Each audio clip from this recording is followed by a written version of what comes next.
Cerita pemecatan Ignatius Jonan dari Kementerian Perhubungan RI karena menolak proyek kereta cepat kembali mencuat ke publik. Cerita pemecatan Jonan yang sempat mereformasi PT KAI itu diungkapkan kembali oleh pengamat kebijakan publik Agus Pambagio. Komentar Agus Pambagio berawal dari pernyataan Menteri Keuangan RI Purbaya Yudisadewa yang mengaku ogah membayar sisa utang proyek kereta cepat kepada China.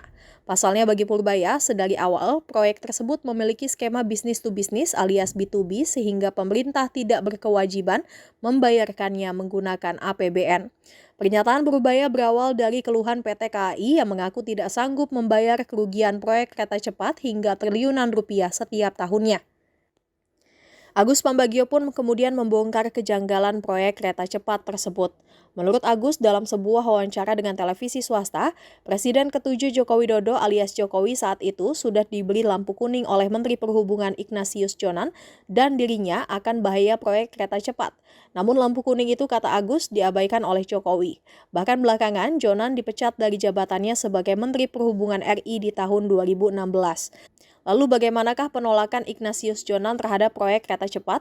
Dimuat Kompas.com pada 3 September 2015, Jonan kala itu menegaskan, selama ini tidak perlu ada moda transportasi semacam kereta cepat untuk rute Jakarta-Bandung.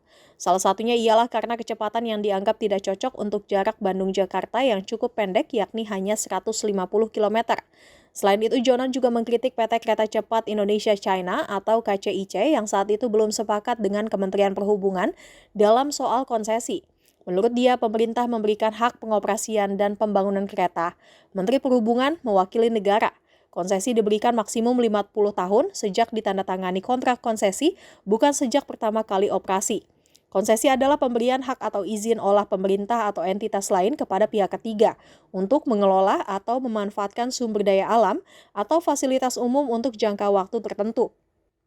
Ini bisa berupa izin untuk kegiatan seperti pertambangan, penebangan hutan, atau pengelolaan infrastruktur dan biasanya diatur dalam perjanjian yang memiliki batas hak dan kewajiban bagi kedua belah pihak.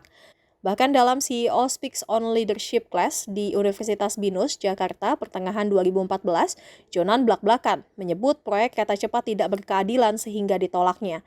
Sebab menurutnya pembangunan itu hanya terpusat di Jawa, sementara di Papua dan pulau lainnya belum memiliki rel kereta.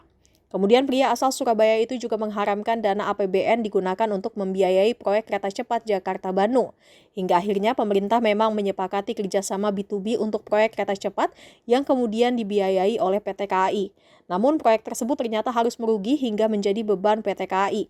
Jonan pun diketahui dipecat dari Kementerian Perhubungan setelah pada Januari 2016 tidak hadir dalam peletakan batu pertama pembangunan kereta cepat yang dihadiri oleh Jokowi. Jonan dipecat dari Kementerian Perhubungan pada Juli 2016. Jangan lupa subscribe ya!